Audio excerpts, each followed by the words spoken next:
Ayan ka-farmers, ipakita ko rin sa inyo yung malapares na dati ay solid abaka talaga. Dito ngayon. So ito, inumpisan ko na magkaingin. No, kinaingin ko na siya. Ayan. Hanggang doon sa taas mga ka-farmers. Talagang solid abaka yan. So ngayon wala na. So hindi namin naabot yan na pagtanim ng tanim, parang nag-surrender na kami. Kasi marami talagang sakit, maraming ugpong. So hanggang dito lang yung nataniman ng niyog. At mayroon namang tumutubo, yung iwan na iwan na tumutubo. So kinalat na din namin mga ka-farmers sa bundok. So ito banda, mayroon na akong tinatanim na baka, yan o, dito sa kinakaininginan ko. At ito mga ka-farmers, tininamin ko ng luya. Kamaya pag anong mangyari, bigyan tayo ng biyaya ito sa ating Panginoon. I-vlog ko din ito, ipakita ko sa inyo. Yan farmers, hanggang doon. Ayan, so hindi ko na lang ikutin, no? Doon sa taas parang semipares na talaga, hindi lang kay semipares, no? Malalaking kahoy na kasi hindi yan hindi nagalaw yan na mahigit na 20 years, no? So ngayon lang nung medyo may magkapira na kami sa sa luya, yun, kinaingin ko na at pasundan ko yan ng pagtatanim ng abaka. Taniman ko yan ng abaka at saka niyog. Siguro piliin ko na lang yung taniman ng abaka, yung medyo sa hangin, niyog ang ilagay ko. So yung medyo malalim, hindi gaano madaan sa hangin, ay abaka ang itanim ko.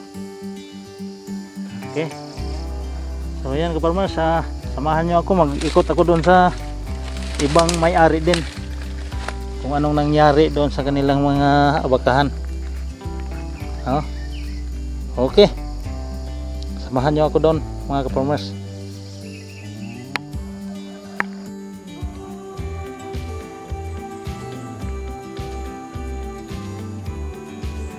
Ito mga ka-farmers yung katabi ng nyugan ko at saka abakahan.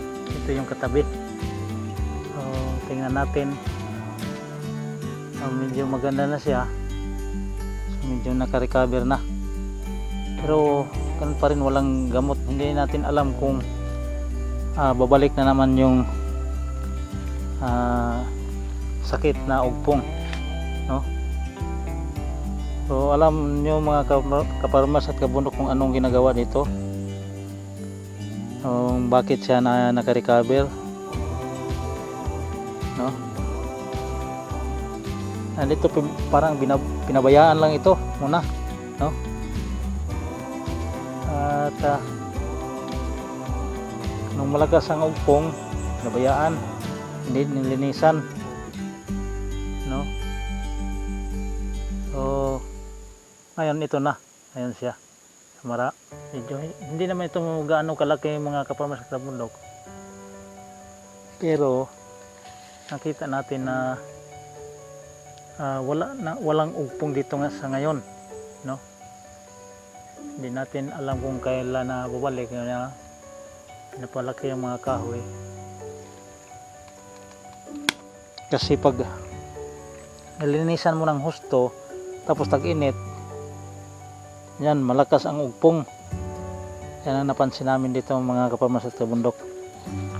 So wala yung ugpong, pero mayroon pa ring alcoheres. Ayan, no? Yan ang alcoheres. Yan, tingnan yung mga kaparmas sa bundok, malapit na mamatay yung malaking abaka.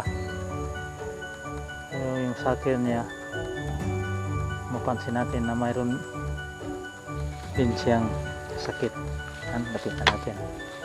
Ah. Pero mataba naman. Yung nanay niya ay malapit na yun. Wala na. Laki pa naman. Ayan mga kaparmas. Ito yung isang area na binibisita natin. So tuloy pa tayo doon sa iba, no? Samahan niyo ako. Pakita ko sa inyo kung anong nangyari doon sa iba din. Okay.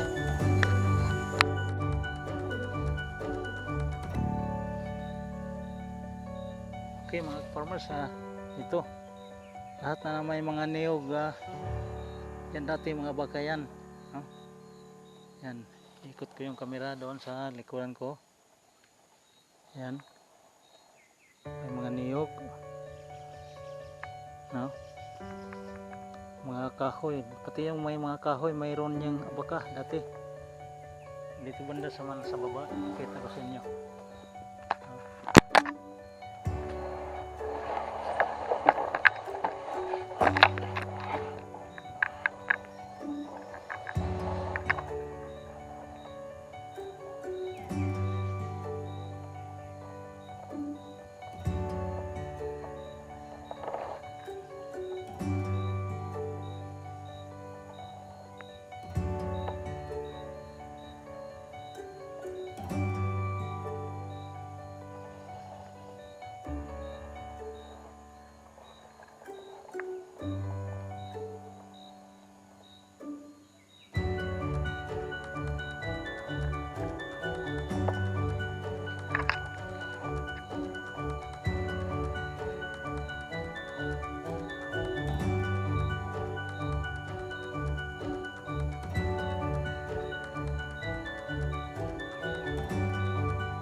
Yan mga kaparmers, yung nakita nyo lahat dyan sa baba ay bakahan yung dati, at ngayon na wala na, parang gubat na, no?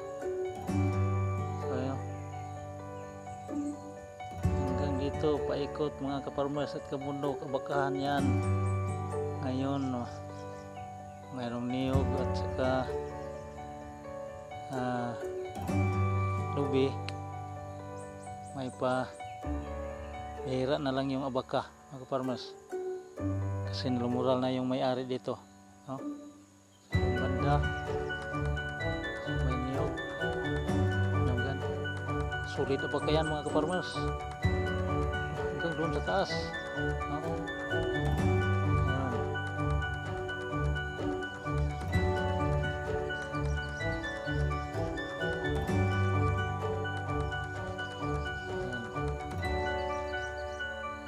Binigay ng ugpong sa amin na nagsakay ko. Grabe talaga yung ugpong dito, yung nagpahirap sa mga magsasaka dito sa Leyte. Yung walang ibang inasahan kundi abaka lang, kasi walang palay dito mga farmers. Hindi ka pwede makapagtanim ng palay dito kasi bundok talaga, walang tubig, no? Gulay. So, yung luya lang ngayon na mga kaparmas na ano nila dito, kapalit dun sa baka, no? So yun ang tinitira namin ngayon dito, ang tinatanim namin para lang mabuhay. At kahit papaano mayroon namang abaka konti at saka niyog, nakasuporta din yung niyog. Ang nagkaiba lang sa niyog at saka baka, mura lang yung niyog mga kaparmas at kabundok. Maganda talaga yung abaka kasi may kamahalan siya. So tulong sa amin, no, sa mga problema sa mga magsasaka at tungkol sa pera, problema tungkol sa pera, no? Ang abaka malaking tulong noon, no, ang abaka. Okay, so puntahan pa natin yung mayroong nag-harvest doon sa unahan na mabutan pa natin yung may-ari, ma-interview natin. Kung wala na, so wala tayong magawa na kasi medyo hapon na, no? Okay,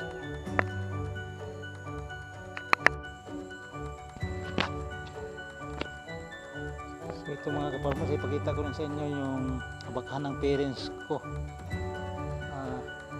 Dito kami nabubuhay noon mga kaparmas sa bundok. Ito talaga solid abaka dito farmers noon. Pag mag-harvest dito mga kaparmers, halos abot ng 2,000 kilos papunta dun sa kabila, sa kabila, ano? So ngayon nadaanan ng sakit mga kaparmers, naiwan na lang ngayon. Halos 50 kilos hindi na makaabot ng timbang, no? Grabe. Ilan na lang yung abaka mga kaparmers, no? Nandito siya yung isang puno ng pumelo mga kaparmers. Yan, ipakita ko rin sa inyo, malaki. Meron siyang bunga na ilan din. Pumelo mga kaparmers, sa amin tawagin ng buongon, tawagin sa Bisaya. So kung makita sa camera, mayroong bunga.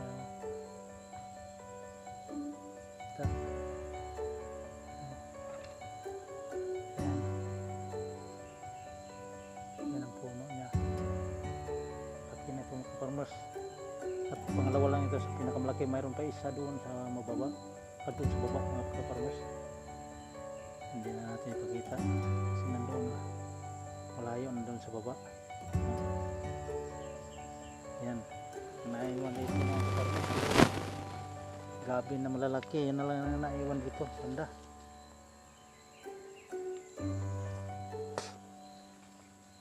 Kasi dati na ito, pag may mga abaka, meron talaga yung gabi na malalaki, yung taro. Maraming naiwan.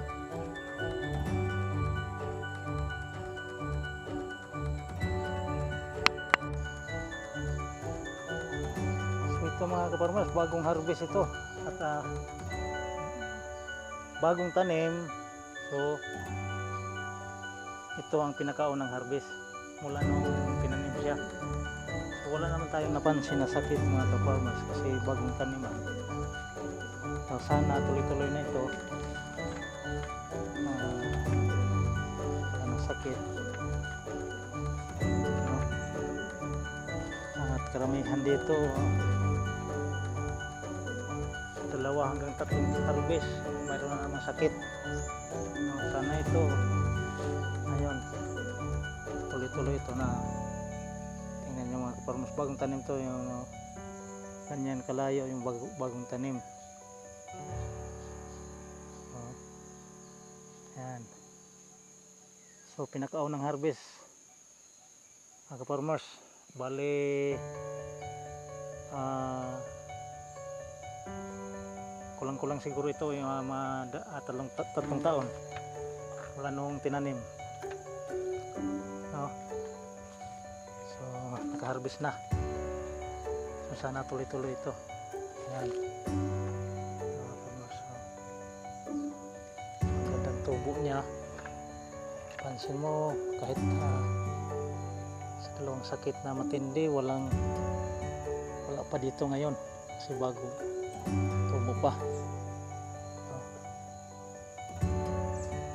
Yan mga ka-farmers.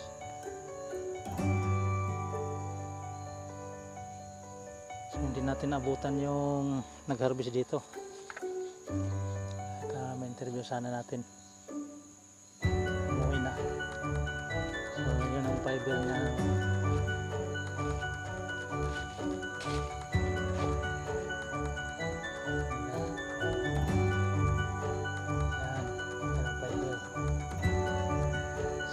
₱67 per kilo. Yan mga farmers. So maganda sana yung presyo kung marami yung na-harvest mo na baka, no? Kung paano karamihan na lumural kasi may sakit. Yung iba pumunta ng Maynila ng trabaho. So ngayon bumalik dito kasi may pandemic, no? Kasi may COVID. Yung pandemic ng ating abaka hindi pa nawala hanggang ngayon, mahigit 20 years na. Ayan mga farmers. Okay. Ayan, sundan nyo ako mga kaparmers doon sa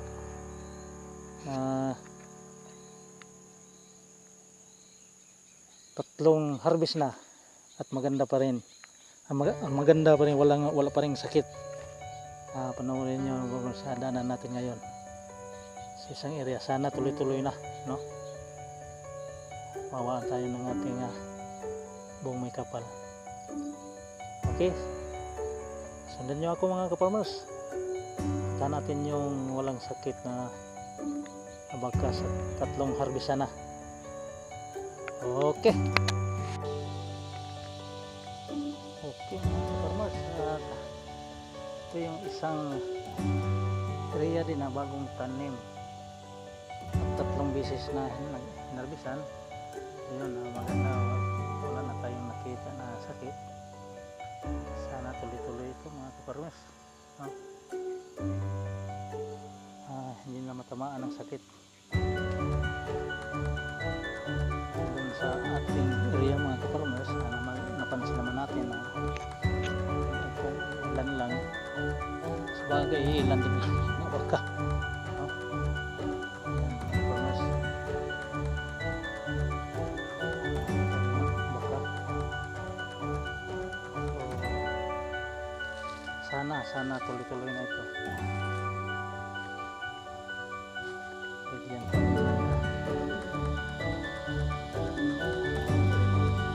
siya sa ating mga farmers.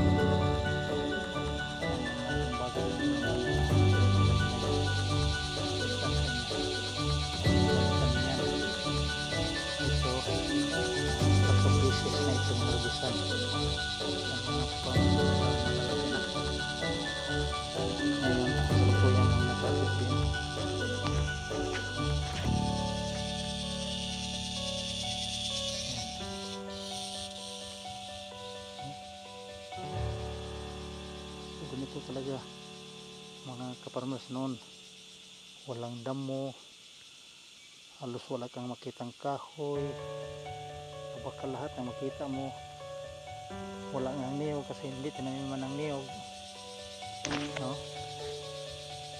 Yan, ganito noon. Yan ating puno mga kaparmers.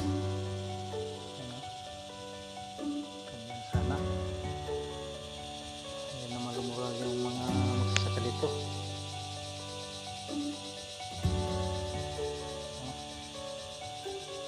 So bago ako magtapos sa mga kaparmers, at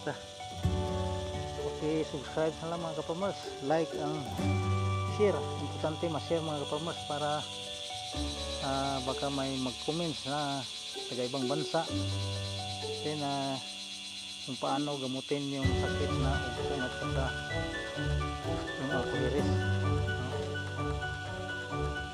Para matuluyan na mawala yung sakit talaga dito sa ating bansa sa Pilipinas, no mga ka-farmers. Share mga ka-farmers, share.